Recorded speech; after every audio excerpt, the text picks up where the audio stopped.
J'avais passé ma journée à faire la tournée des mâts de sacrifice quand j'ai appris que mon frère s'était échappé. En fait, je savais depuis longtemps que quelque chose allait arriver. Le sanctuaire m'avait prévenu. À l'extrémité septentrionale de l'île, près des ruines délabrées de la cale de halage dont le treuil rouillé grince son corps quand le vent souffle à l'est, j'avais 2 mâts plantés sur le flanc de la dune la plus éloignée. À l'un d'eux était attachée une tête de rat et 2 libellules, à l'autre une mouette et 2 souris. J'étais en train de rattacher une souris quand des oiseaux s'élevèrent en cercle au-dessus du chemin qui serpentait entre les dunes et longeait ainsi leur nid. Je m'assurais que la bête tenait bien, puis me hissais au sommet de la dune pour observer ce qui se passait avec mes jumelles. C'était Dig, le policier du village, qui dévalait le sentier à vélo, le front baissé, pédalant avec vigueur tandis que ses roues traçaient un profond sillon dans le sable. Arrivé au pont, il descendit de sa bicyclette et la posa contre les tyrans. Puis, il s'avança jusqu'au milieu de la frêle construction et s'arrêta devant la barrière. Je le vis appuyé sur le bouton de l'interphone. Il demeura un instant, immobile, les yeux fixés sur les dunes où les oiseaux allaient se reposer. Il ne m'aperçut pas. J'étais trop bien caché. Enfin, mon père dut répondre, car Dick se pencha en avant pour parler vers la grille près du bouton d'appel. Ensuite, il poussa le portail, traversa le pont et pénétra dans l'île en empruntant le chemin qui menait à la maison. Je restai assis un long moment après qu'il eut disparu, à me gratter entre les jambes, laissant le vent jouer dans mes cheveux, tandis que les oiseaux se reposaient sur leur nid.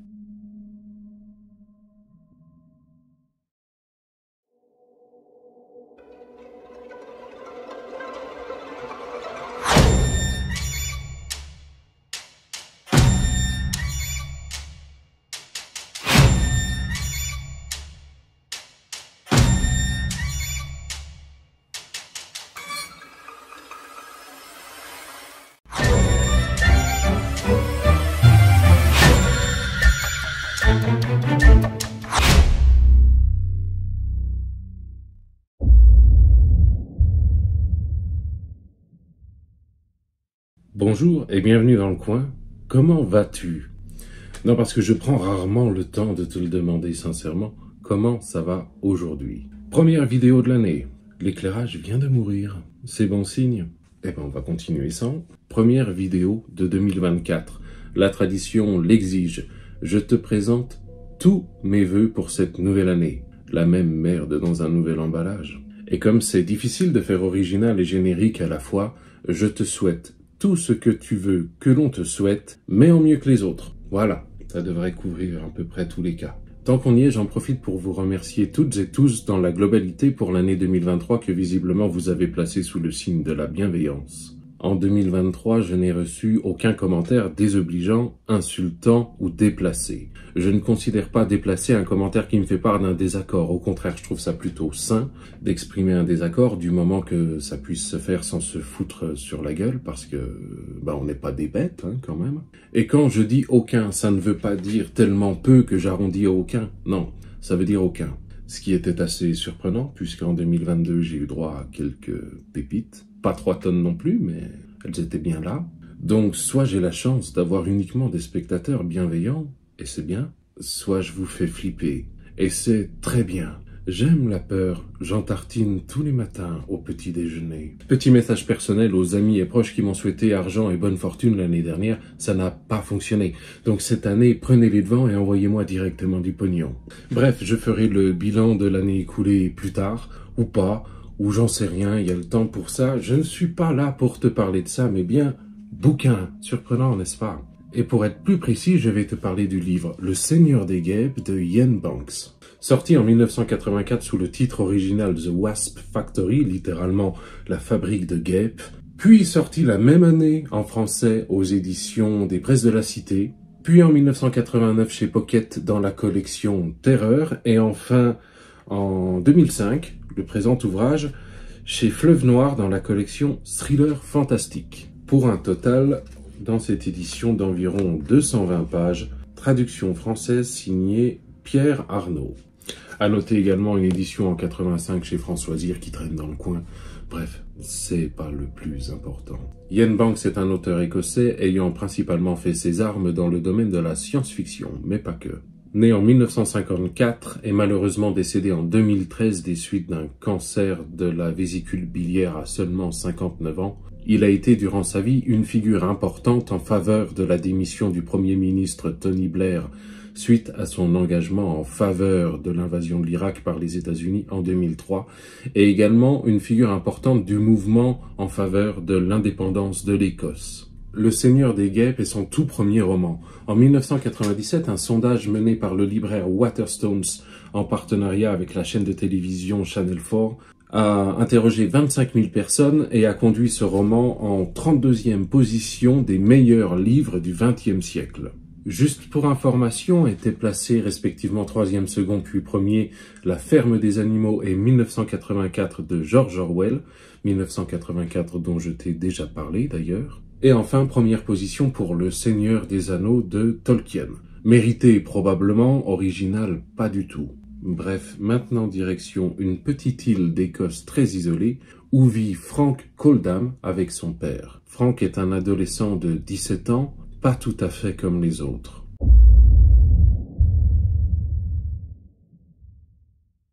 Frank a 17 ans, et le moins que l'on puisse dire, c'est que sa vie ne ressemble à aucune autre et n'a absolument rien d'enviable. Abandonné à la naissance par sa mère, il vit avec son père, un pseudo-scientifique un peu barré, qui porte beaucoup plus d'intérêt à connaître sur le bout des doigts les dimensions et masses de chaque objet de la maison qu'à son fils. Frank s'est donc construit en solitaire. Et comme tous les gamins, il a bâti son propre monde. Dans la maison ou sur la plage, il y a construit ses royaumes, soit au dernier étage, soit dans un vieux bunker abandonné. Il les décore comme il l'entend, et il pratique une forme de culte religieux de son cru. Là où il commence à se démarquer, c'est que ses pratiques religieuses n'ont rien d'innocent. Son culte à lui consiste à sacrifier des animaux puis à accrocher leur tête au sommet de ce qu'il appelle des mâts de sacrifice, ou encore à tuer, brûler des guêpes qu'il collecte sous le toit de la maison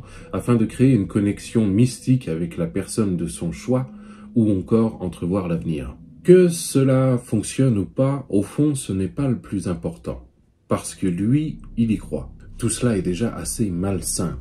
Mais tu comprends vite que Frank est un psychopathe quand il parle des 3 meurtres qu'il a commis. La culpabilité, il ne connaît pas. Selon sa propre logique, sa propre forme de pensée, ces meurtres étaient essentiels. Il sait parfaitement que c'est répréhensible, alors son point de vue, il le garde pour lui. Sa logique échappe à celle des autres habitants de ce monde. Difficile de devenir une belle personne quand on évolue dans un environnement reculé, élevé par un père négligent et négligeable à bien des égards, avec son frère, Eric, qui d'ailleurs vient juste de s'échapper de l'asile psychiatrique dans lequel il était retenu. Retenu à cause de sa passion un peu trop prononcée, consistant à asperger les chiens du voisinage d'essence puis à ajouter une allumette.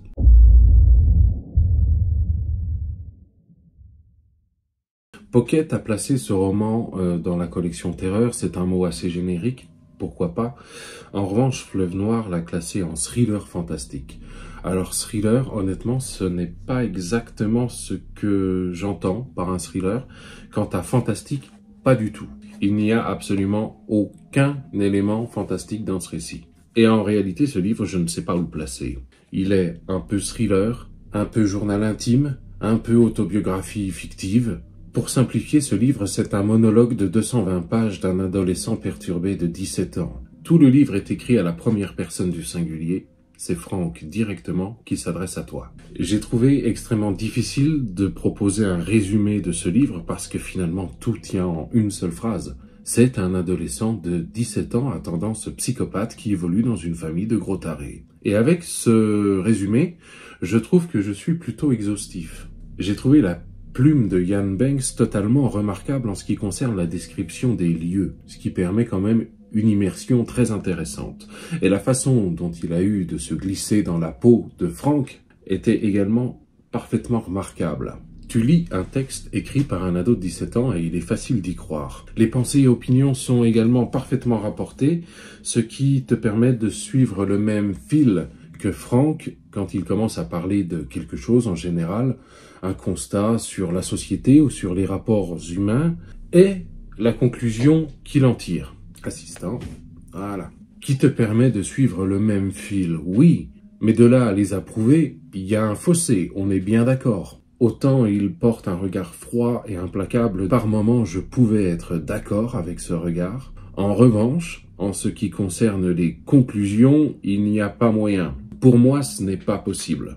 Maintenant, le jour où je viendrai te voir et que je te dirai j'ai lu un texte écrit par un psychopathe, fictif ou non, et oui, je suis d'accord avec tout ce qu'il dit, inquiète-toi. Mais inquiète-toi fort. Ce livre contient énormément de descriptions, et donc adopte un rythme plutôt lent. Ça pourrait sonner comme un reproche, mais je ne le dis pas en ce sens, parce que c'est quand même très bien foutu. Il faut maintenant que je te parle de ce que je voulais lire et de ce que j'ai eu. Moi, j'avais envie, besoin, pourrait-on presque dire, de lire un livre court et qui tabasse bien fort pour me permettre de mettre mon cerveau sur off pendant ma lecture. En clair, j'avais besoin d'un truc pur divertissement et bien bourrin.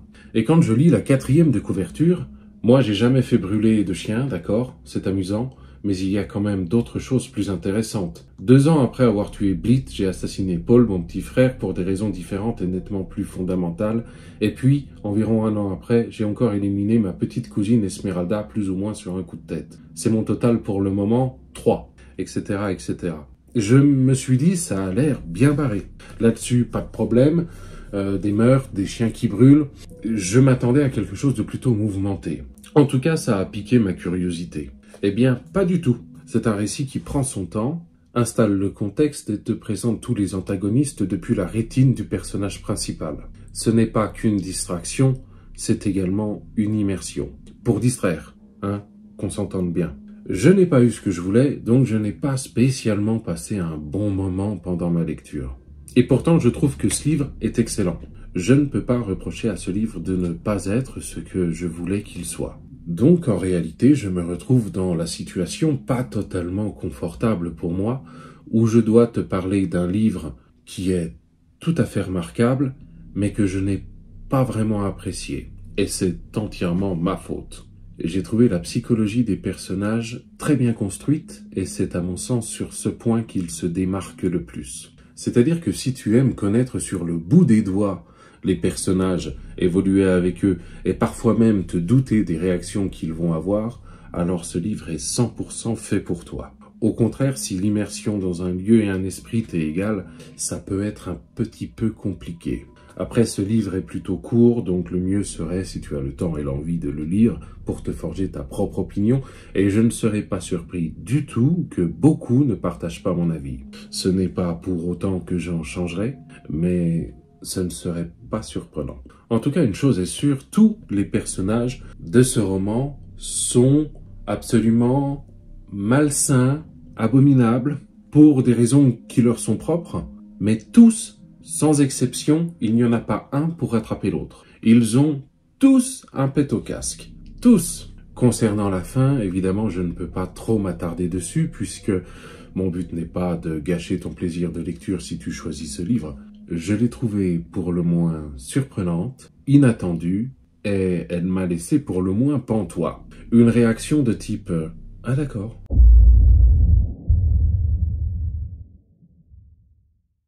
Est-ce que je te conseille le roman Le Seigneur des Guêpes de Ian Banks aux éditions Fleuve Noir ou dans l'édition qui te fera plaisir? C'est compliqué comme situation, mais je vais te dire oui. En maintenant cependant une réserve en ce qui concerne les descriptions et le rythme général. Si tu as envie d'un récit malsain, mais néanmoins captivant, qui prend son temps pour installer les personnages et qui explore leur psyché avec un niveau de détail plutôt poussé, et que les descriptions ne te font pas peur, même si, je le dis entre guillemets, ce livre ne fait que de 120 pages, donc de toutes les manières, les descriptions ne s'étendront pas au-delà, alors oui, fonce, je pense que tu peux aimer. Si au contraire tu espères être choqué plus que dérangé, poussé dans tes retranchements, et que tu veux une histoire qui pétarade dans tous les sens, qui soit plutôt axée divertissement que tranche de vie, alors non, je te le dis, tu pourrais être déçu.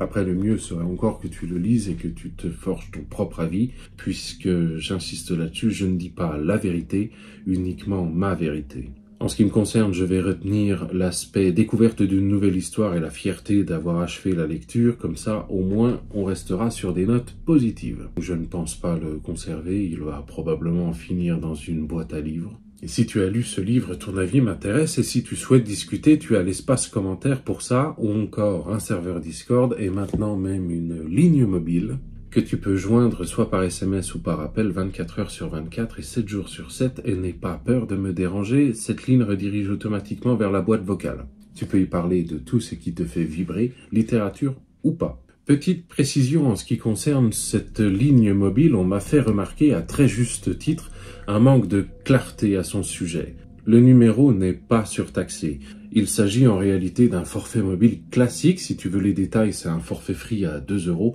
forfait mobile français.